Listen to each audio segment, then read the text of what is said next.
You've now been here for 6 months. What are sort of your general observations of Austin and the climate of Austin and the climate of Austin politics and of City Hall? You know, Tony, it's 6 months today, actually. And I will tell you, it's been probably one of the more refreshing 6 months in my career. I think from the engagement that I believe started even before I officially started, whether that's with the mayor or with key stakeholders in this community, and just out talking with people here, I've found my introduction and welcome to Austin to have been very pleasurable. And, you know, the differences, I think, are stark between, I think, Dallas and Austin. And obviously Dallas is a bigger community, and obviously the Metroplex is very big and a lot of different opportunities to bump into quite a few residents and or even other city officials. Here, it seems a little bit more homey to me, and I think the authenticity of the engagements that I've had and people's just desire and pride in Austin and wanting Austin to be the best, and just them believing that I can be a part in helping that advance, I think it's really been good for me. So I've enjoyed it. The transition's been great. I think the issues that the council has had to consider, as well as the impact and input from residents on many of those decisions, I think has really been everything I expected. And I'm just looking forward to more. And if I can take it 6 months at a time, that might be more digestible to keep me focused, but I've really enjoyed it. So let's talk about the 6 months that you've been here. They've been very active, and I know you have made a lot of changes that are very public facing, and then some are maybe less public facing. What are some of the things that you feel like you have done that have really advanced the ball on city services and in just a high functioning city government? Sure. Well, I will tell you, as I started, one of the priorities I stated to the council as well as to members in this community is that one of my main focuses was to hire a police chief, a permanent police chief, and successfully went through a process and got confirmation for Chief Davis, and that happened in September, a few months after I started. Another major accomplishment, if you want to call it that, was finally negotiating and working with my team to negotiate a contract for our association of police and the city. After a year and a half of trying to get there, stops and starts, council finally got an opportunity to vote on that several weeks ago, and it was approved at a 90% clip by council as well as 90% by the Austin Police Association. So I'm excited and happy that finally came to fruition. As you know, I started in May, and 2 months later, we had to propose a budget.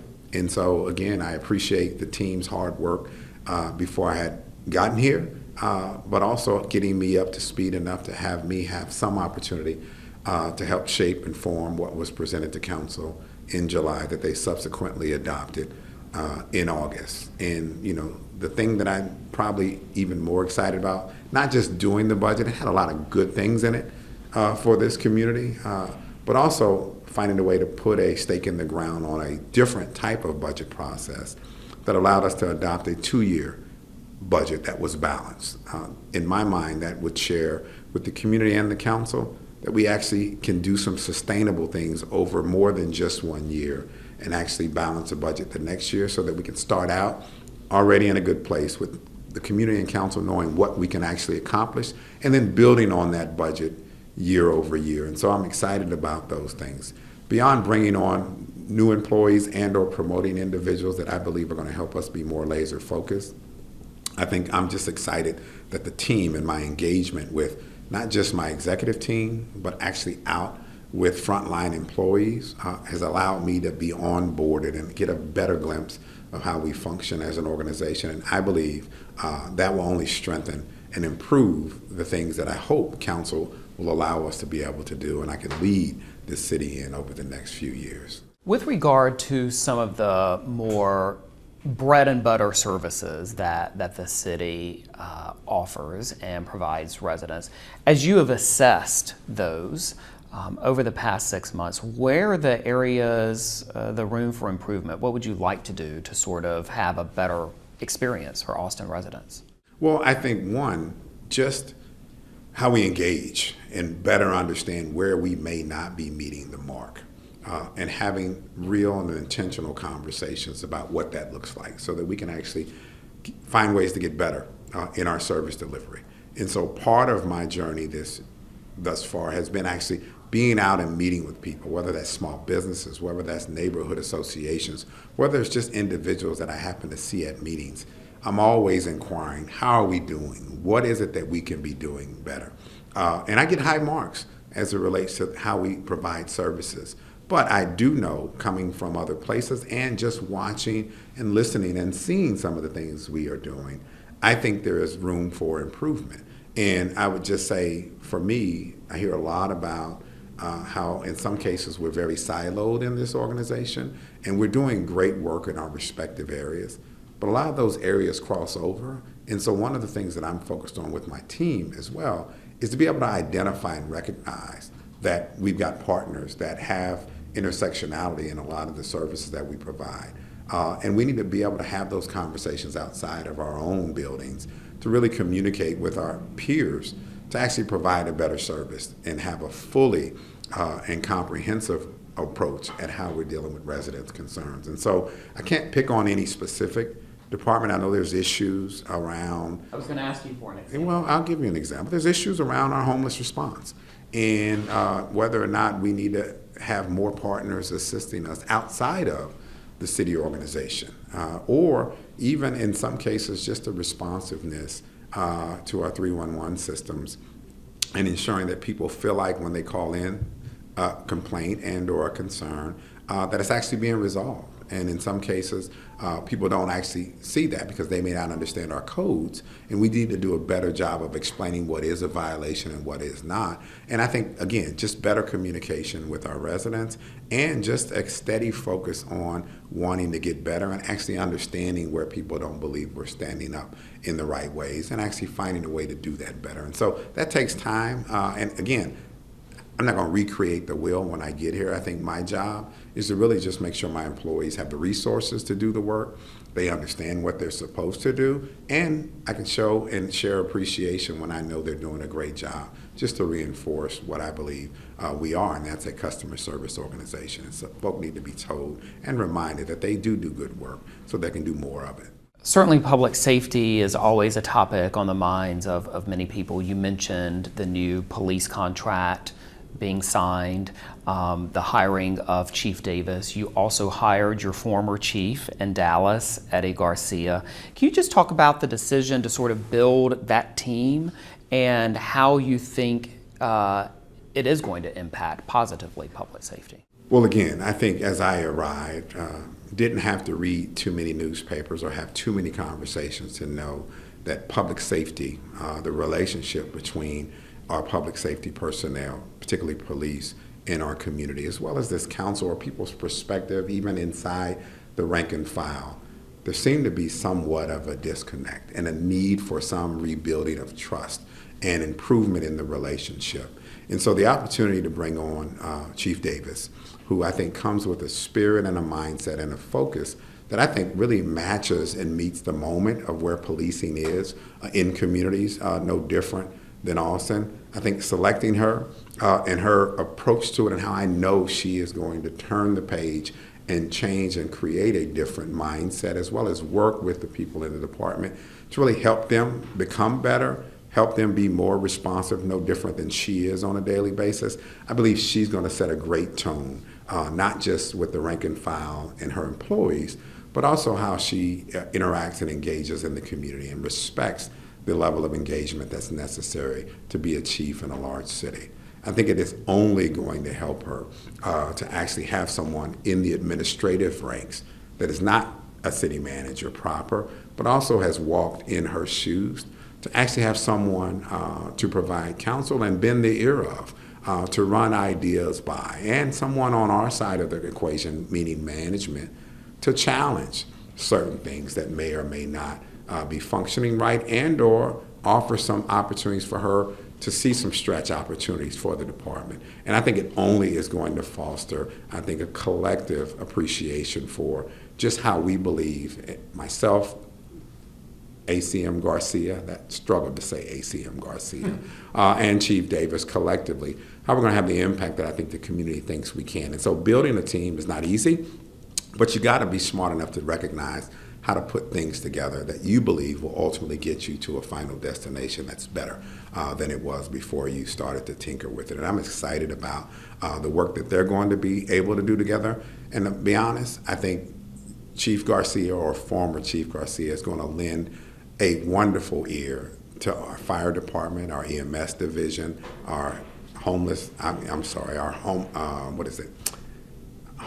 Security area, and all the areas that he's going to touch. I think he's going to be a great leader in our office to support all of those public safety functions. Let me ask you this. How's your relationship with the Austin City Council? Not everybody wakes up every morning and counts to 11 with regard to the number of bosses they have, the number of people they have to answer to. How is that for you? How's it going there? You know, I'm enjoying it, quite honestly. One, getting to know them, getting to know their priorities, their style and approach to how they like to lead as elected officials, what their communities need, some of the pent-up frustrations they may have with the overall organization, or things that just haven't shown up the way they should in their respective districts. I think that's been great. I think the conversations and communications have been two-way, meaning they get a lot of FaceTime with me. I meet with them regularly just to make sure I know what's going on and how I can make sure I'm helping them advance what some of their goals and ambitions are in these roles, which are not easy. They may be considered part-time, but they work full-time around the clock, them and their teams. And so I'm connected with them directly, but my team is also immersed in making sure, again, that we are meeting the needs that they expect. And just keeping that constant communication, I think it's been refreshing and good to me, and it's still brand new. I'm 6 months in, and so I'm still learning them, and they're learning my management style, and I think it's really been going great, and I'm just excited to be here, and it's been a pleasure working with them. Even though there are 11 of them, I find the time to spend with them, and I think that's important and necessary. So I want to ask you about a number of important topics and how, from a city management and city operations perspective, the city can continue to address those issues. One of them is affordability. Yes. So again, I think, one, this council as well as my team, particularly whether it's economic development or housing or our planning area, has really seen that as an important opportunity for us to at least impact affordability for housing from and with the tools that we actually have. Now, understand that market forces are always going to be greater than what a local government or any specific department and or any policy can actually impact. But I think the zoning changes that allow for more flexibility, more opportunity to add more density that the council's undertaken through Home 1 and Home 2, and our staff's support for that, as well as the Planning Commission, I think will pay dividends down the line. I think we've got to get out our own way in the permitting perspectives to make sure that we're not a roadblock to that. But I think for what we can do, I think our council's been very aggressive at doing it. Even the anti-displacement work that we've done, the things that we've done around ensuring how to keep people in their homes when it comes to rent stabilization and other things. We're trying to do as much as we can as a government. But again, some of these things are just outside of our control, and we're doing our best. But I think we're going to continue to work at it because it's really important and essential that people can actually afford to live in a city that they love, particularly if they've been here a while. We don't want people priced out of their homes and where they've been. And so we're diligently working on it every day, and we're not going to stop. We've got some 8,600 units, I think, since 2023 that are in the pipeline, affordable units coming online. We actually, this February, before I even got here, approved $50 million worth of incentives to actually place 1,000 more units that the city assisted in the pipeline. And that's just on the affordability side. I know we've got plenty of about 1,000 or so permanent supportive housing units in the cycle and in the timeline of being produced over the next 2 years. And so we're trying to hit it on all cylinders because we've got a lot of need in this community and a lot of things we want to do to help people, again, stay in this community and make it more affordable. It's critical to the fabric of the community. It is. So you mentioned homelessness. Yes. You don't believe the city is where it should be in terms of its response to the homeless crisis, that the city could or should be doing more to address that issue? Well, yeah, and I think, again, I probably would say that about any service. So, I'm a negative Nelly if you want to just ask. But I think collectively, the city is doing a lot. We've spent quite a bit of money.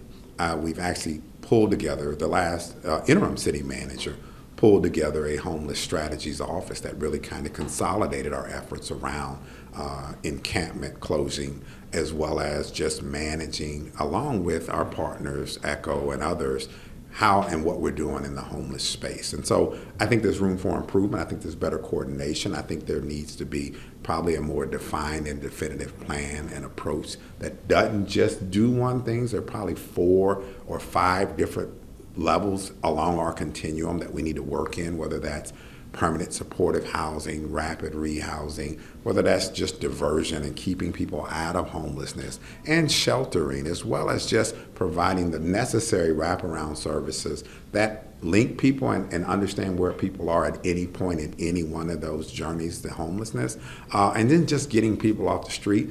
We've got to have a better plan, I believe, and I think we're working. I think there was a approach and an opportunity, whether it was Central Health and Integral Care in the county and the city, tried to pull together some form of understanding where we were in the homeless space. That kind of fell apart before I got here. We're working diligently, try to pull that partnership back together to define and look at what we're doing, where we're spending our resources, and then collectively develop a plan, not just with those entities, but with our external stakeholders as well as the community to figure out how we're going to deal with it. We've got too many people on the street.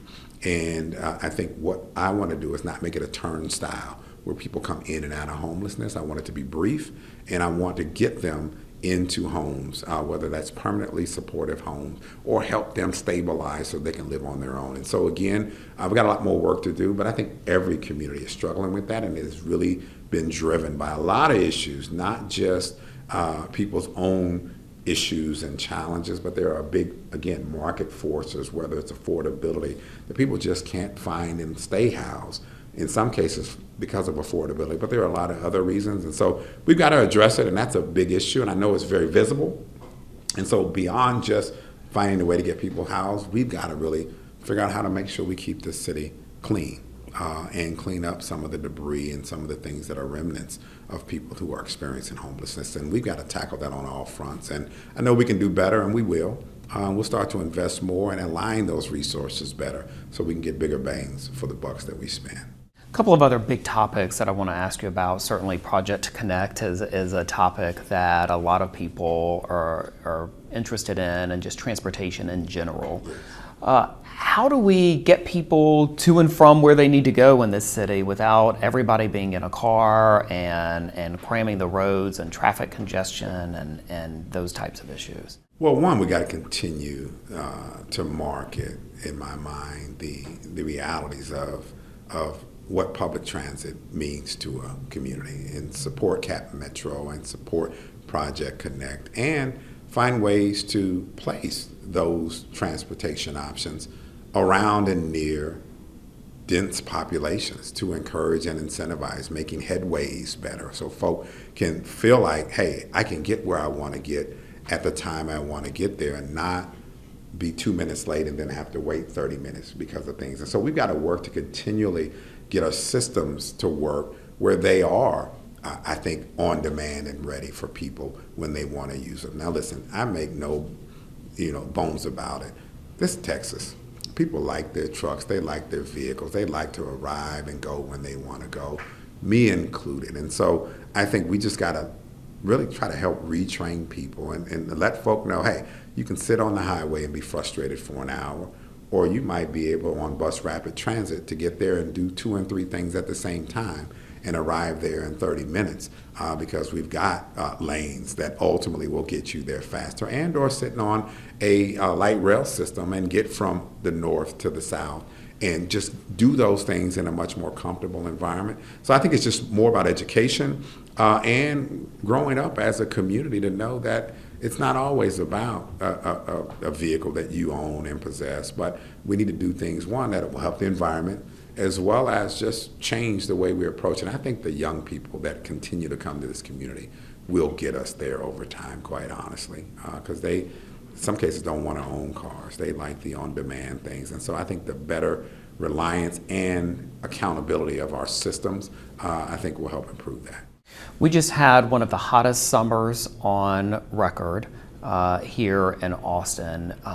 Soon before you arrived, your predecessor actually lost his job amid the city's response to a winter storm. Is the city adequately prepared for the next climate crisis, from heat, from flooding, from freezing, whatever Mother Nature may bring? I believe we are. I think since, again, that issue occurred where I think there were a lot of people concerned about our response, I think staff has spent the time, a year or a little over, getting us ready, doing the things, whether that's the tabletop and planning exercises, whether that's the preparation of our facilities to help our residents who are in need, and find ways to make sure that we've got the necessary touch points and relationships with our partner organizations, as well as the community and those providers, to actually facilitate helping us stabilize people when there is a natural disaster. I will tell you, muscle memory in many cases, when you involve the public safety personnel who are definitely engaged, it just takes over and happens. But again, I think we've done the planning. I think we've done the preparation. I think, again, even in smaller instances where we've had to activate our emergency response systems, I think they've done that well, and I think we'll be ready. And I think we'll pay more attention to that going forward just because of lessons learned. I think the communications aspects of it have gotten better. I think we're communicating more with the council, finding ways to make sure we're pushing out information to the residents, getting in touch with our media partners to make sure they're pushing it out. We're using all different platforms to make sure people know how to get ready and what to do in cases and where to find help. And so again, I do believe we're ready, and I'm hopeful that people will recognize that should and if we ever experience another type of disaster that requires us to activate and show our responsiveness. We talked about goal setting and goal executing sort of in 6-month increments. So looking ahead to the next 6 months, what are some of your goals and what can we expect to see from you and your office during those 6 months? So I think one of the things, shortly even after the budget was adopted, one of the things that I set out to do was make sure that I was more up to speed at the next development of a budget to better understand and find ways to get at some of the pent-up issues and challenges, kind of refocus and reset how we approach budgeting here, to be more responsive, to get some of the things that I think the council has longed for and the community has longed for done. And that's required me to be out in the street and actually talking to people more and my departments about what those needs are, and not do superficial things, but really do some of the basic things that people believe we're falling short on. So that is a priority of mine, is making sure that the budget we present, one, has a lot more in it that is probably a little bit more responsive maybe than other budgets, as well as the way we show it and share it and explain it, and the narrative associated with it is much more clear and transparent so people actually know what they're getting. Secondly, is to fully implement the police contract, whether that's how we're approaching training our officers and some of the things that have come out of some of the reports, making sure that we're actually living up to those things and actually putting those things into practice in how we're approaching building and continually building our police department in the manner at which this council and the community expects, fully allowing and onboarding the chief to make sure that she's got all the things that she needs, especially after we've just approved this contract, to actually do all the things within it to help retain and train the officers, and again, rebuild the confidence between the community and the police department. In addition to that, we've got a few key hires to make, a parks director that we need to have on board to help us build out and continually refine our park system here is important. We're actually in the process of hiring our person over Homeland Security and Emergency Management as well. And a few other key positions for me to continually build my team to begin to build the infrastructure that is then going to actually be able to go out and do the work. We just had an election last night, and so there will be at least 3 new people at the moment that will be coming onto this council. So understanding their needs, what their priorities are, and helping them become partners in an efficient manner, not just with my staff, but also with the current council, and onboarding them the right way so that can set them up for success, and then know how to go out and do the things in their districts that they need. And I'll just tell you, I think the refreshing part about being a new manager is I don't know what I don't know. And so I'm continually asking questions just to learn more about what we need to be doing. And so for me, a lot of those priorities, particularly over the next 6 to 9 months, will come from the council and me just doing my own research on what it is that has been asked previously that hadn't been delivered on. But I want to continually improve our building and permitting processes, right? Whether that's the residential side or the commercial side. Continually finding ways to make sure that the planning and development apparatus in this organization keeps up with, I think, the creativity and some of the options that allow us to continually try to provide more out in the community, in the spaces, whether infill and or new development, and making sure that we're equipped to do those kind of things. We've got a legislative agenda that we're preparing that will hopefully be reviewed by council in the next few weeks for a legislative session that I'm sure will be active and very focused on the very things that we think are important here in Austin that someone might not think is important. And so we got to find a way to make sure we can continually be Austin and who we are and do things the way we need to do them. And so that is something that over the next 7 to 8 months we'll be dealing with. So got a lot on the table, but this is a big city, vibrant and active city, and it's never going to be a day that I could just fold my tent and go home and not have to worry. And so I'm just excited to work with my team as well as this council and the community to collectively get better and do the types of things that Austin's been known for doing well, and finding things that we haven't done as good and do them equally as good.